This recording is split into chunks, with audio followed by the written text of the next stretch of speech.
Vasudevaya, Om Namo Bhagavate Vasudevaya, Om Namo Bhagavate Vasudevaya.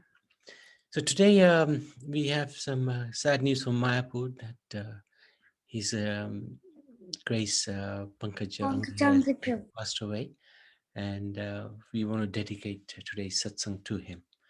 So we're going to continue with the 8th Canto, chapter 19.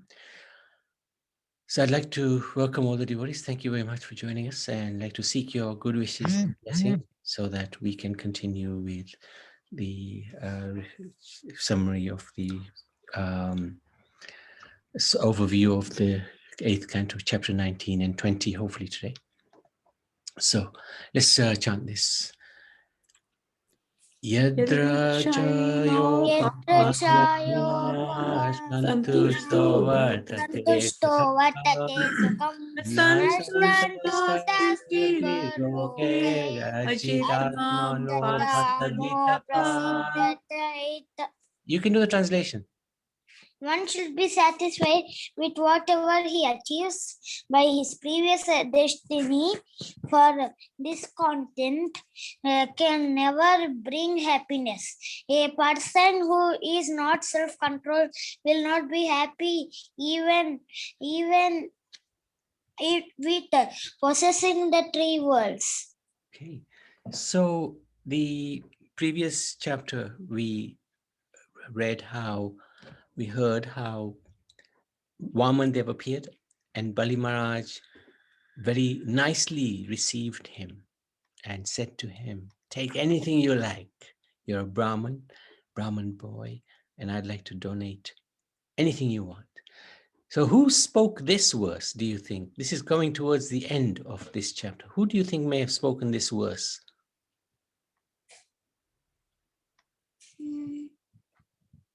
Anybody? Bali? Vamandev, yeah. Very good. Yes. Vamandev. Yes, well done, Karuna and Naniben. Yes, Vamandev. And we'll see the context in a little while. So the chapter's name, Vamandev begs charity from Bali Maharaj. And the summary of the chapter, he asked for 3 pieces of land in charity. And Bali Maharaj, of course, agreed to this proposal. But his guru, Sukracharya, forbade him because he knew this is not what it looks like. So what happened? When Supreme Lord Vamandev heard Bali speaking in this pleasing way, he was very happy and he began to praise Bali Maharaj. Your statements are very true. They're worthy of your dynasty, because he was glorifying the Brahmins and how he's always protected by them, etc. They completely agree with religious etiquette and they enhance your reputation. So firstly, he glorified Bali, then he glorified Bali's superiors. Your present advisors are the Brahmins who are descendants of Bhrigu Muni. And your instructor for your future life is your grandfather, Prahlad Maharaj.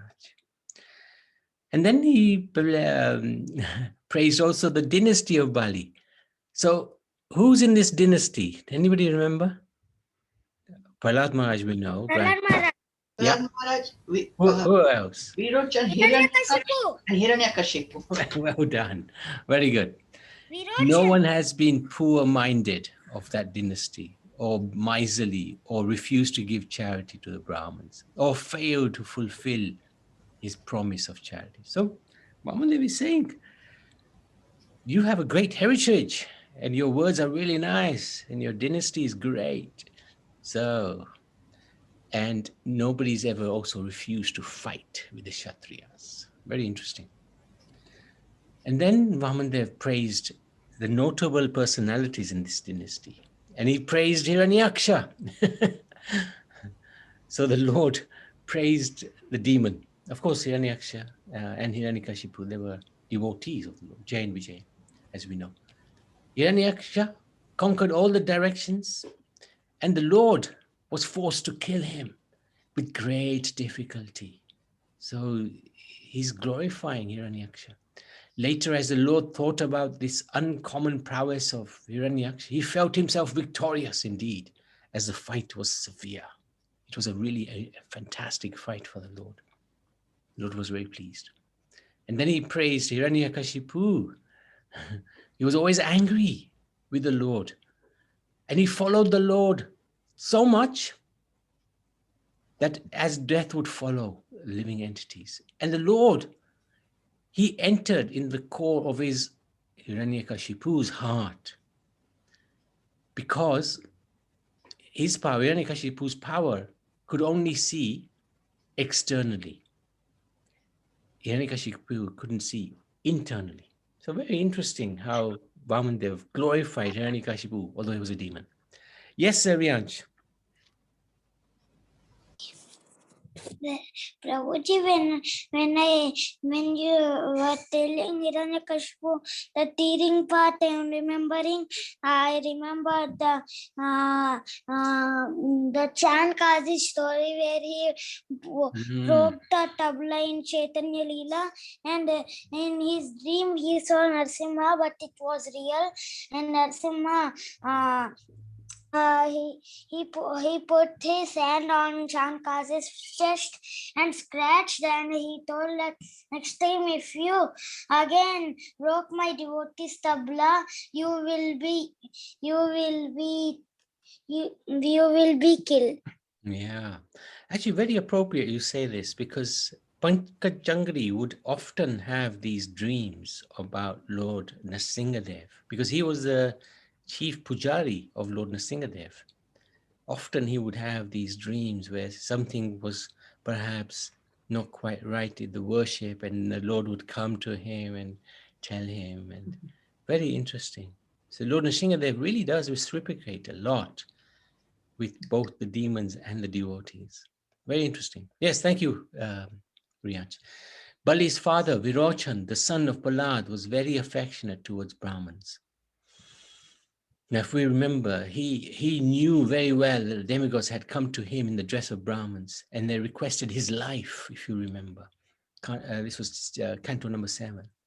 And at their request, he gave them the duration of his life. Virochan was a phenomenal personality. So then, after thus phrasing the family in which Bali Maharaj had been born, he begged the king for 3 paces of land, according to the measurements of his steps. Although Bali was very munificent and able to give much more land, the Lord did not want anything more than necessary.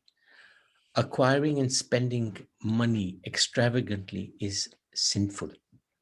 All property actually belongs to the Supreme Lord, and all living entities who are his children as well have the right to use the Supreme Father's property. But one cannot take more than necessary. This principle should be specially followed by the Brahmins and the sannyasis who are financially maintained by others. Otherwise, they are punishable.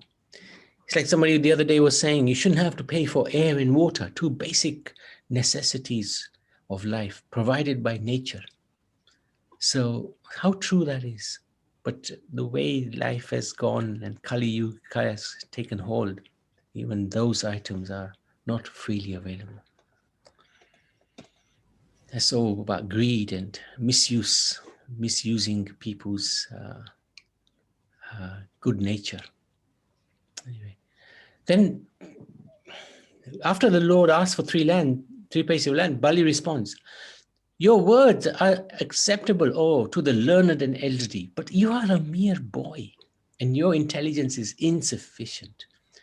Thus, you are not very prudent in regard to your self-interest, because you are only asking 3 paces of land. I am able to give you an entire island. He was quite proud at this moment, Bali, because I am the proprietor of the 3 divisions of the universe. Actually, the Supreme Lord is the proprietor of all planets, both in the material and spiritual world. Why should he be in want of land? The Lord approached Bali not for his personal interest, but actually for the welfare of his devotees. There are 2 types of devotees. There was the demigods, but that was a little bit of an external excuse for the Lord. Actually, the Lord's interest was to deliver Bali himself, the demon. Devotees sacrifice all personal interests to satisfy the Lord, and see similarly the Lord, although full in himself and self-satisfied, can do anything for the interests of his devotees. So this is a situation where the Lord cheated in order to glorify and elevate his own devotee, Bali Maharaj. Extraordinary, really extraordinary pastime. Even the entirety of the three worlds. So this is Bali Maharaj, Vamandev continuing.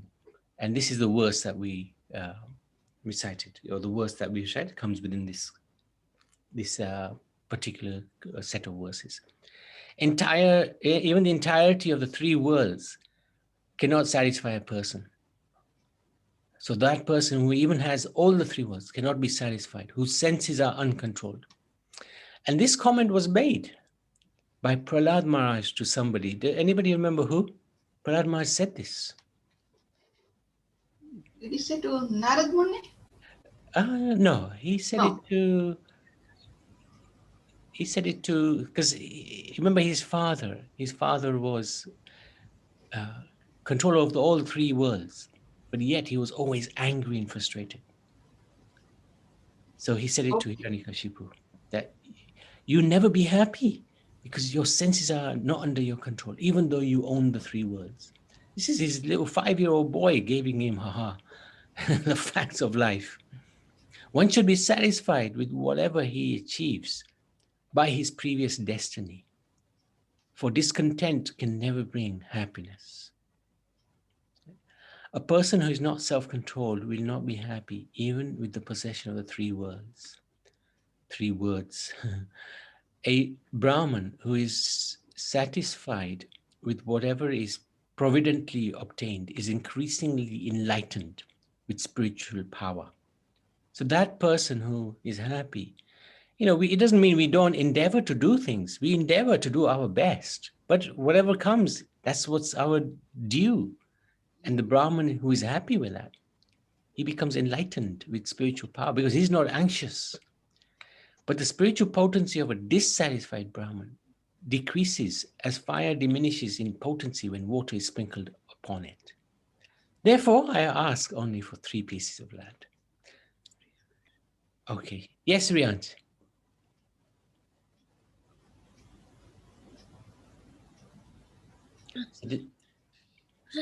Prabhuji, I want to say that Prahlad Maharaj, in his verses, in one verse, he tells to Hiranyakashipu that when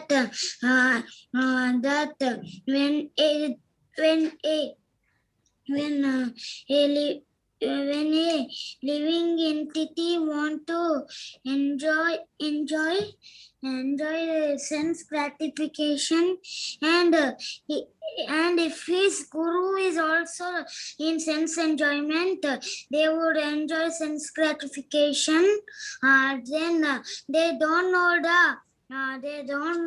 the ultimate goal of life, which is going back to Godhead. Very good. Yeah, absolutely right. So this is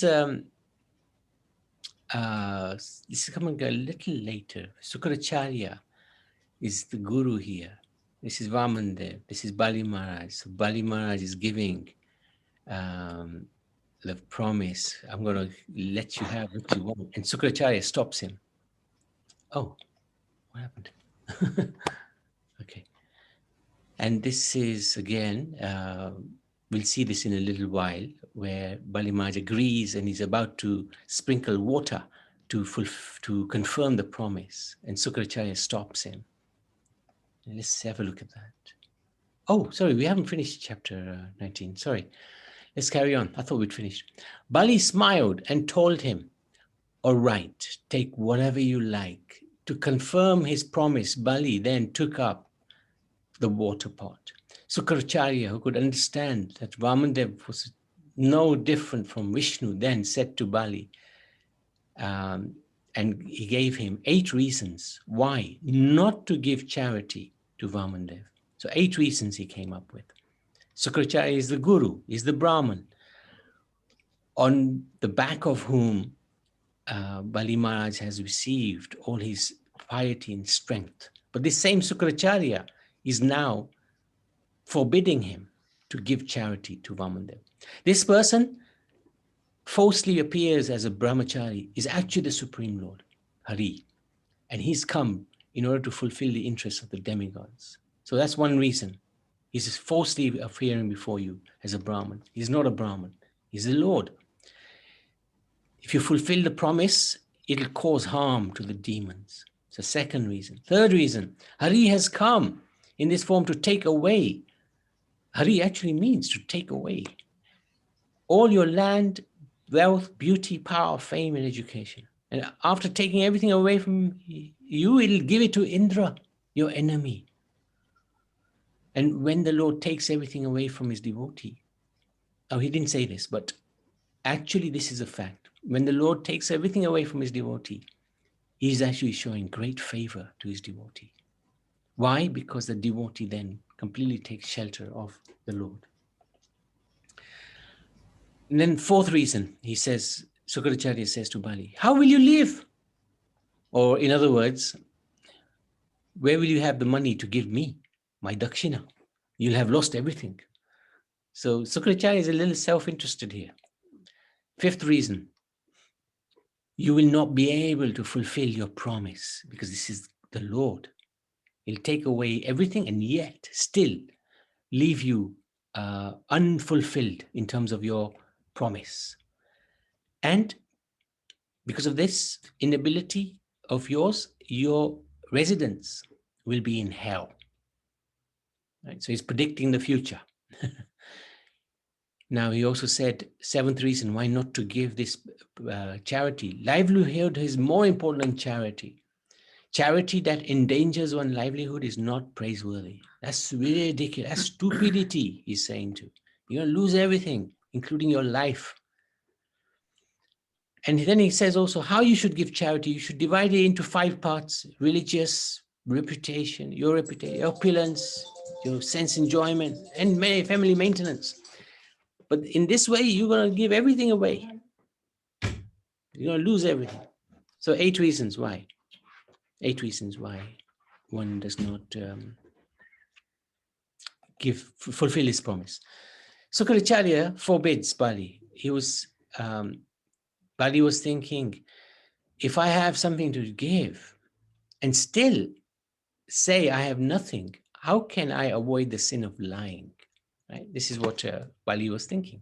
So Sukracharya also answers that question.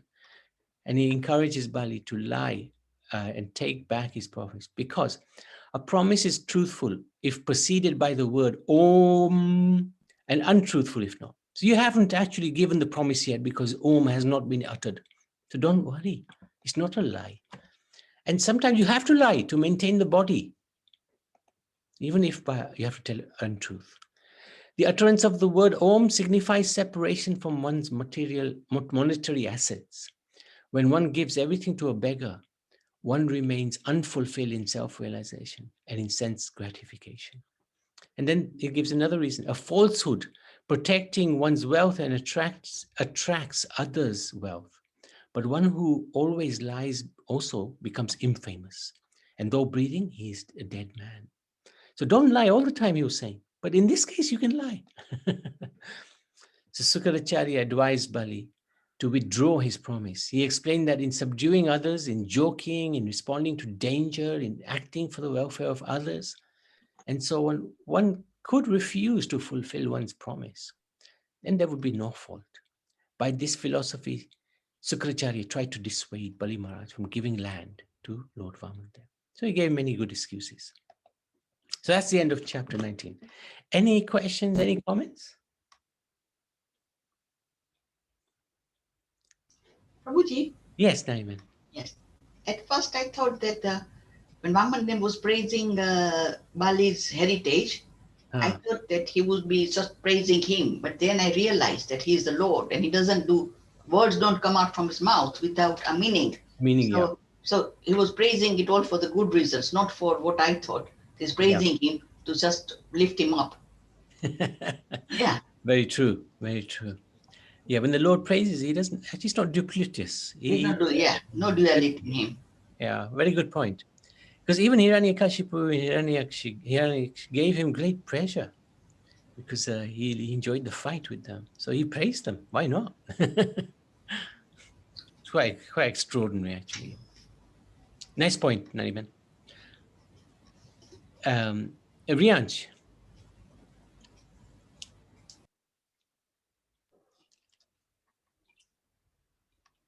Okay, we're going to carry on. Chapter 20. Yes. I want to tell something that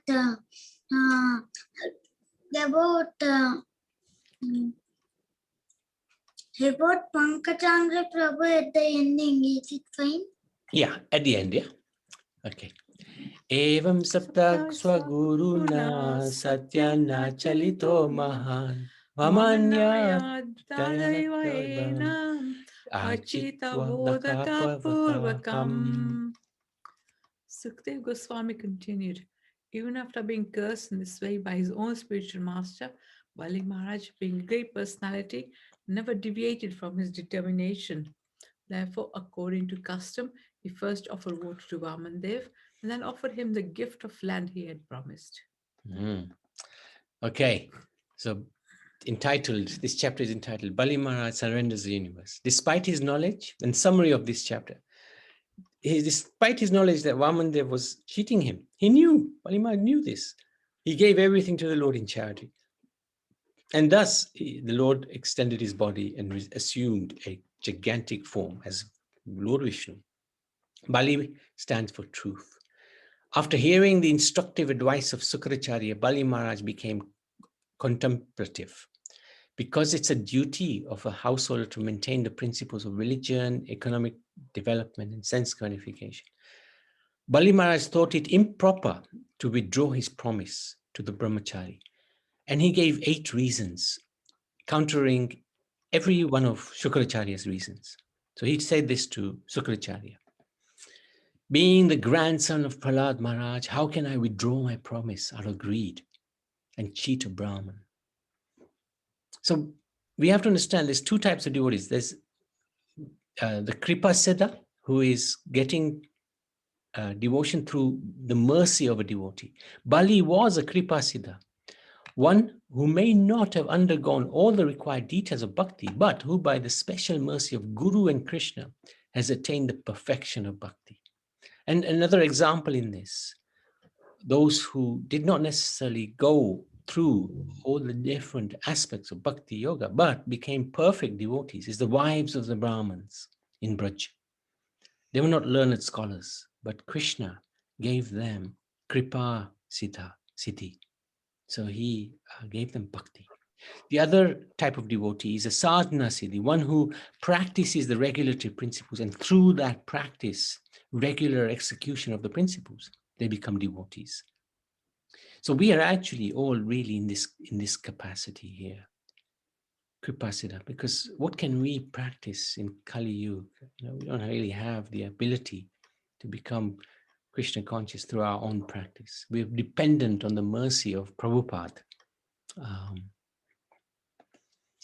So that's one reason. He said, look, I'm the grandson of Prahlad. How can I not keep my promise? To lie or fail to honor a promise given to a brahmachari is never proper. I've already given my word. For lying is the most sinful activity. Everyone should be afraid of the sinful reactions to lying, for Mother Earth cannot even bear the weight of a sinful liar. So number 2. Then number 3.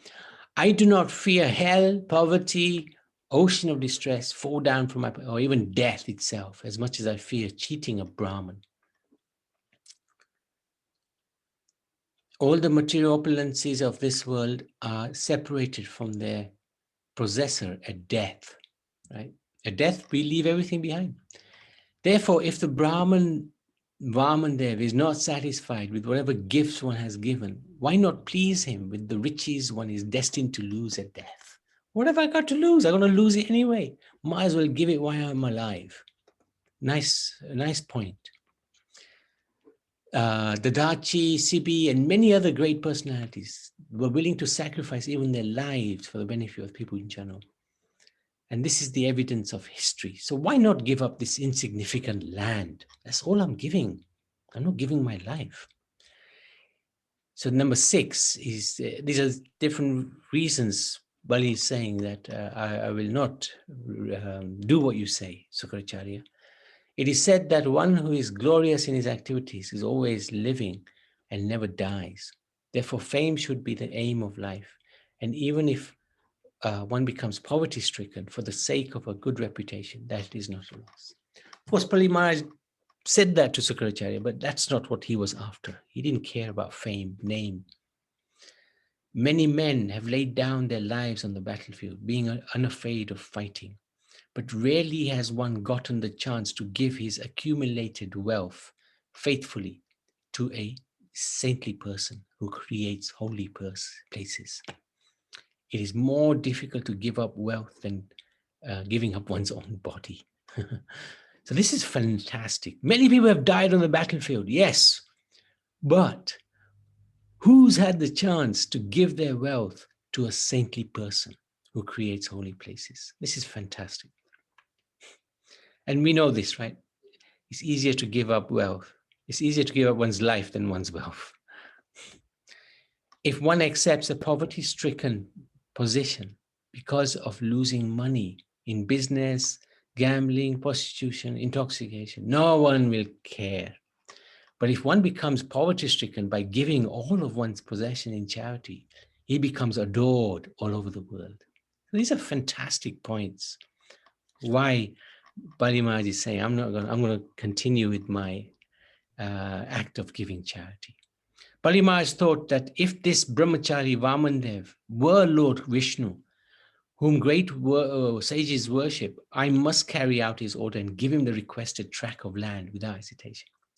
If the Lord accepted this charity and then again arrested him, Bali Maharaj would not envy him or retaliate.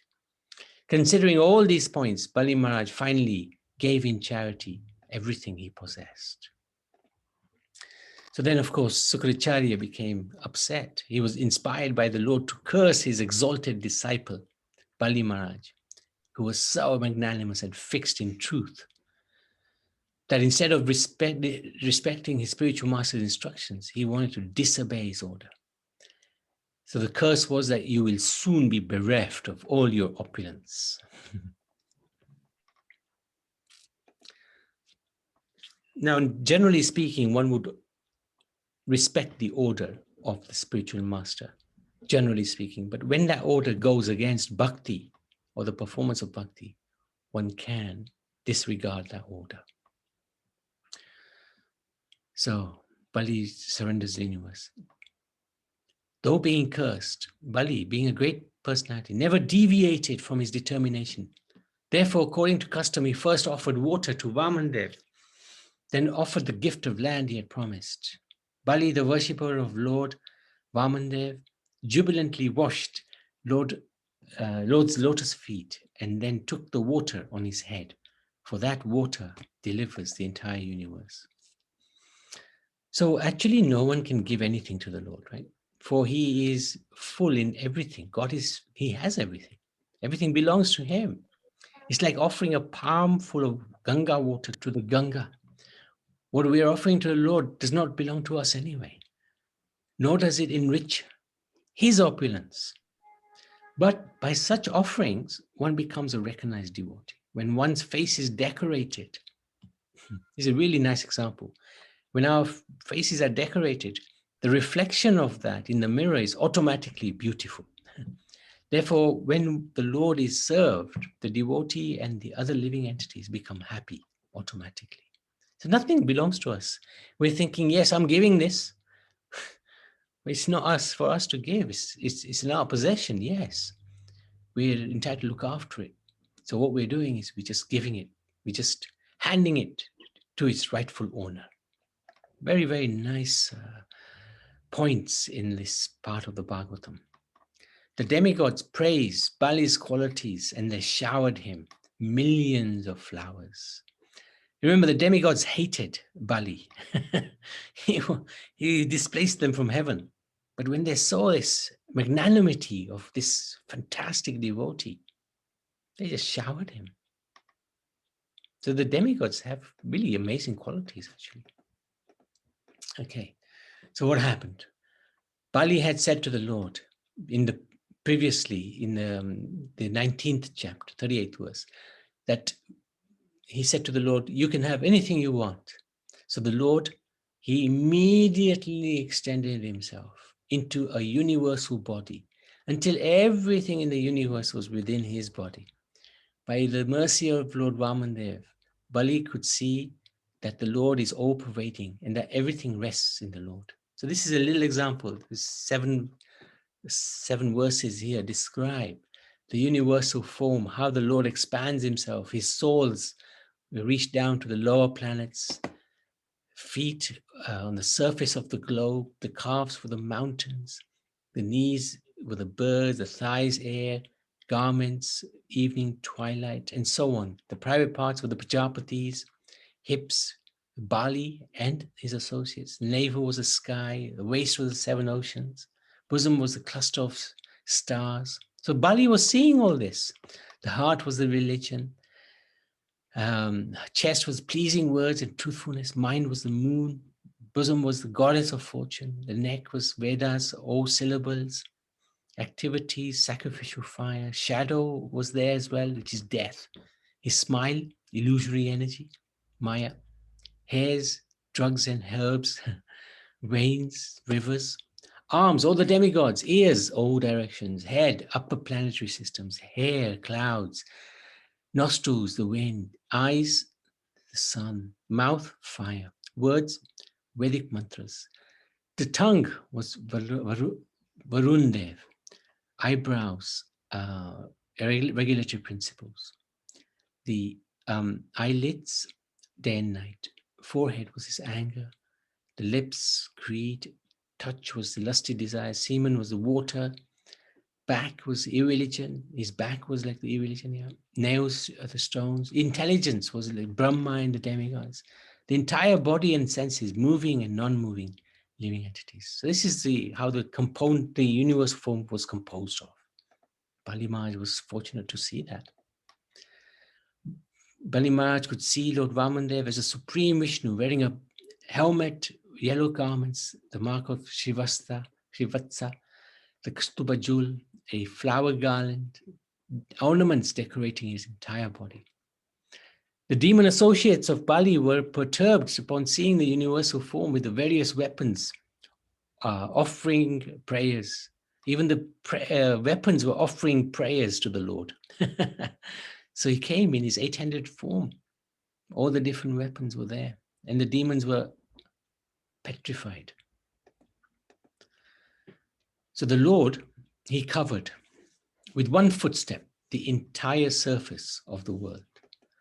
And by extending his body, he covered the entire sky. With his hands, he covered all the directions. And with his second footstep, he covered the entire upper planetary system, including Mahalok, Janalok, Tapalok, even Satyalok. Therefore, there was no vacant place where he could put his third foot.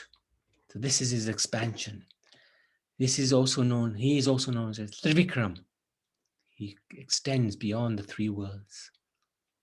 And this is Bali Maharaj amazed at what he's looking at. And this is how the Lord extended himself even beyond Mahalok, Janalok, Tapalok, Satyalok, all the way. And it said that his toe pierced the covering of the universe.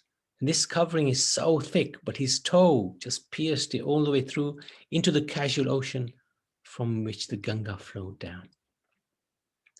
Or one drop of it, at least. So that's the end of chapter 20. Any questions? So we covered the first two steps of the Lord. Any comments? Anybody like to share anything? So Vamandev was the second one to show the universal form, isn't it? Apart from Krishna. From Krishna. Or what, anything else? I don't know. Yeah, no, he often shows the universal form when the creation sort of begins, to Lord Brahma, Okay. to the devatas, to basically to give them this understanding that they are not the creators. Often he would show it, but this is a very personalized form in the sense that Vamandev himself manifests the universe for as Krishna did to Arjuna. So in that sense, it's unique. Yes, you're right. So apart from Vamandev, Krishna is the one who showed. But when the Lord is inspiring the forming of the universe, is to convince the demigods that actually he is the universe through the universal form. So don't get too arrogant thinking that I am creating this universe. It's mine already. So in that way, he shows, but it's not as personalized as here, because Vamandev extends himself as Trivikram. That's a good point, actually, Naniman. Yes, you're right. Okay. Anybody else? Anything else? Yes, Suresh? I was just thinking whether it's going to be right or not. I feel the universe is in you. If you search inside, Inside us, you mean? Sorry? Inside us. Is that what you mean? Yes. The universe, when you search inside, when you search, I don't know, maybe it's too much to go into, but when you go in, you can see the universe in you.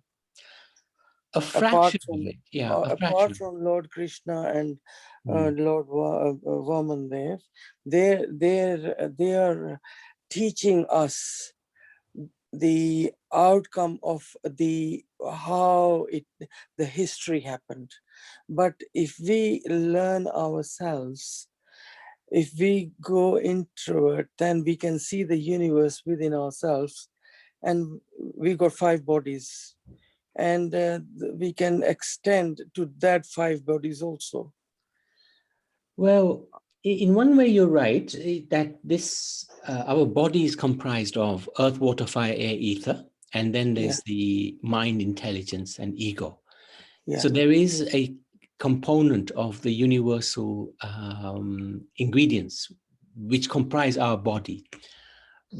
But the more important aspect within our body, within us, is located the Supreme Lord, Paramatma. And we don't need to worry about the universal form, because it's actually something which is very hard to conceive, and also only in this world. So it doesn't matter so much. What if we focus on the Paramatma, then as a minimum, then we will attain the universal, knowledge of the universal. But more than that, we'll also attain knowledge of the Supreme Lord. And that's more important. Yeah. Far more important. But in one sense, you're right. Within us, there is an element of the universal form. Correct. Because the ingredients are what comprises the body. So. Yeah, the universe is made of 5 elements. Yeah. So those elements are in us. Yeah, correct. So in in other the body, words, yeah, in the body. So in other words, universe is in us. That's how I understand. Yes, a little aspect of it, correct. But that understanding is okay, but because that understanding, at least we realize that we are we're nothing in this universe. In that sense. So that gives us that humility. But what's more important to understand is actually we are servants of the Supreme Lord. And that understanding comes not from understanding that we are part of the universal form, part of the, our bodies got this ingredient of the universe, but that we are focusing on the Paramatma within. And if you look at Bhagavad Gita, Krishna focuses so much on especially in the 6th chapter, about how one can focus within on the Paramatma. Yeah. And also in the Bhagavatam, many times Krishna and his devotees will explain that focus within, look at the Paramatma, try to realize the Paramatma. Don't worry about the generality of the universe, but look at the inside within us of the Paramatma, and that's how you will become self-situated. So, Thank you. no, thank you, Suresh. Very nice contribution. Anybody else? Anything else? Okay, let's go to the lessons and then the instructions. So, Indulekha Maji, you there? Yeah, good. Prabhuji? Yes. You can do it at the end, I think, after the instructions. Okay, Prabhuji. Okay. Hare Krishna. Yes. Hare Krishna, Okay. everyone. Hare Krishna. Okay. Grantharaj Srimad Bhagavatam ki jai. Lessons from Canto 8, Chapter 1. If we want to listen to the pastimes of the Lord to perfect this human life, we should inquire submissively from a bona fide spiritual master and carry out the instructions dutifully. Chapter 2, we are all living in the delusion that our wealth and family members will save us at time of danger. But actually, only the Supreme Personality of Godhead can rescue us at all times. Chapter 3, our ultimate goal of life is to understand that we are all caught up by the eternal time and we may die at any moment. So we should take shelter of the Supreme Personality of Godhead who can save us from the struggle of this material world. Chapter 4, if ever we are cursed by great personalities, we should accept it as blessings in disguise, because at the end, the outcome are very beneficial. Chapter 5, in this material world, possessing too much wealth is risky because one may become puffed up and may not care about others. Thus, one may commit offenses and fall down. Chapter 6, it is nice to welcome others. Even if they are not our friends, we should try to know their intention as it could be for our own good. Chapter 7, at times we are not happy with what comes our way, thinking that the grass is greener on the other side, but the Lord has his own plan for us. Chapter 8, sometimes we may think that we are the controller of our lives, but we are controlled by the desires. Actually, the Supreme Personality of Godhead is a true controller. Isvara Parama Krishna. The Supreme Controller is Krishna.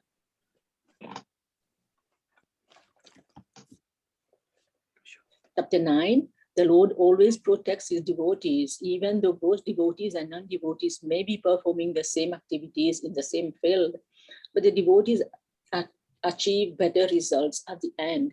Chapter 10, it does not matter how powerful some living entities may be, but if they don't take shelter of the lotus feet of Supreme Personality of Godhead, they are never successful. Chapter 11, everyone is struggling to exist in this battlefield of life, thinking of power only, but no one is independent since everyone is subject to the material nature. Chapter 12, to be freed from the dualities of material desires, one need to simply engage in the transcendental loving service of the Lord without any personal desire for sense gratification. Chapter 13, many people use different kinds of yoga practices to achieve some success in life, but all these are temporary. Our ultimate goal should be to attain the favor of the Lord. Chapter 14, this present age is an unlimited ocean of faults, and our eternal occupational duty is to serve the Lord, who will surely liberate us from these miseries of this material world. Chapter 15, if one pleases a spiritual master, one can become very opulent, but if one disrespects one's spiritual master and disregard his instruction, one definitely loses all opulences. Chapter 16, sometimes due to attachment, even highly elevated souls in the household life pray to the Supreme Lord for sense gratification, forgetting that they are temporary. And chapter 17, when one surrenders unto the Supreme Lord, one surpasses the influence of the material energy, because the Lord gives one the intelligence by which one is sure never to fall down. Hare Krishna. Oh, chapter 18. Good. I did that also. Okay. If we try to understand that the appearance and disappearance and the activities of the Lord or transcendental, then we may become liberated and we may be transferred to the spiritual world. Hare Krishna. Thank you so much, Indira Kumarji. Hare Krishna. So, Madhusudan Prabhu? Jai Prabhupada ki jai, Guru Maharaj ki jai, Srimad Bhagavatam ki jai, jai Shri Prabhupada. So chapter 9, instructions, or no, chapter 19. Lord Vamandev, who is Lord Vishnu, and has appeared as perfect brahmachari. So, and he gives a lot of instructions to Bali Maharaj from a sort of Brahminical point of view. And in the purport, Srila Prabhupada also clarified that if a sincere devotee wants Krishna above everything, then at the same time attached to the material possessions which hinder his advancement in Krishna consciousness, then by tactics, the Lord takes away all these possessions. So this is confirmed by the Lord himself. It's stated in Srimad Bhagavatam 10:88 that Yashyaham anugraha mani Harishya. Hari means like the one who takes away. Harishya tad dhanam sanay. The Lord said to Maharaj Yudhishthira as well that the first installment of my mercy towards my devotee is that I take away all his possessions, especially his material opulences, his money. So we may experience, as we make advancement in our bhakti. So this sort of thing can happen actually, some of our possessions or opulences might go, but then somehow the Lord always wants to give us, or not give us, but put us in a position where it is of both best interest from Krishna's point of view. So although Bali Maharaj was a devotee, he was attached to material possessions, and therefore the Lord, being very kind to him, showed him special favor by appearing as Lord Vaman to take away all his material possession and his mind as well.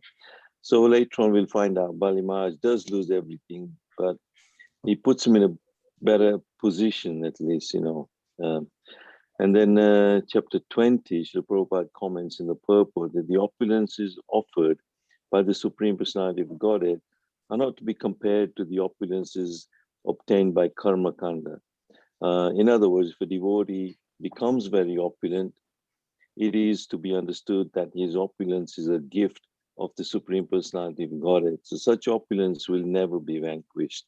Whereas the opulences which are achieved by one's fruitive activities may vanquish at any moment. So we, by karma kanda and all these different activities, and we may do tapasyadis, that we may attain something, but that remains temporary. But what the Lord awards is never vanquished. So thank you very much. So much. Hare Krishna. Hare Krishna. So tomorrow we are looking at the appearance day of Vrindavan Das Thakur, who is the author of Chaitanya Bhagavat. And then Thursday, Friday, we've got 4 chapters of Bhagavatam left. So hopefully we should finish Bhagavatam 8th canto by the end of this week. And then next week, we can look at one session will be the quiz. Another session will be Madhusudan Prabhu instructions, Indulekha Mataji, the lessons. So that'll be next week. And then we'll probably hopefully have a look at the Bhakti Yoga aspect of 8th canto as well. And then probably start the 9th canto the following week. So that's the provisional plan. We can plan and Krishna will have a good laugh, but let's see what happens. So yes, Rianch, tell us. Now, unfortunately, I've got to disappear shortly. A few things to do. So, but Jayanti will be here, and I'd like to thank everybody for joining. But I'd like to hear what Rianch has to say. Yes, Rianch. Prabhuji, I heard somewhere this story, but I don't know is the story really happened. So can I tell? Yes, go ahead. So every day, every night, some deckers would come in Mayapur, and they would trouble some devotees, and like this, it was happening every night that the deckers would come and trouble some devotees. So one day, in the morning, the devotees all thought that we should do something. Then they thought of an idea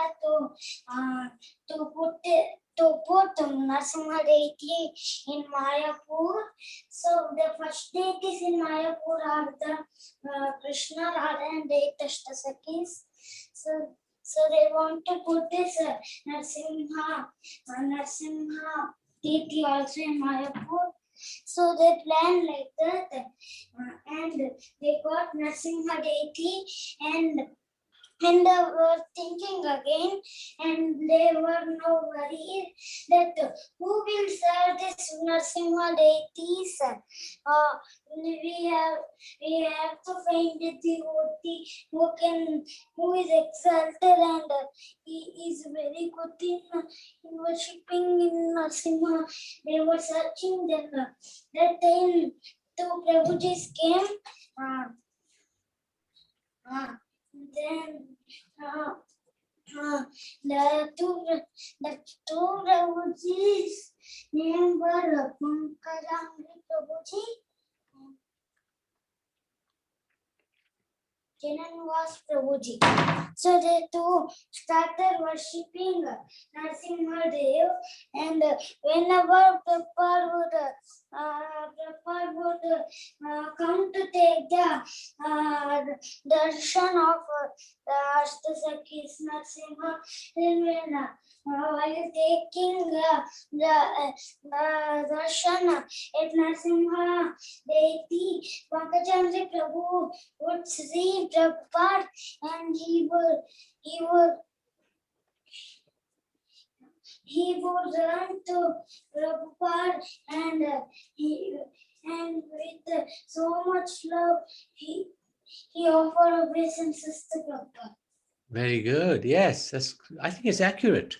But there's a big story how Nrsimhadev came. Yes, Prabhuji, but I told him so. Yeah, huge. I know the story only. I don't know the full story. Yeah. Very good. Thank you so much. So let's stop share.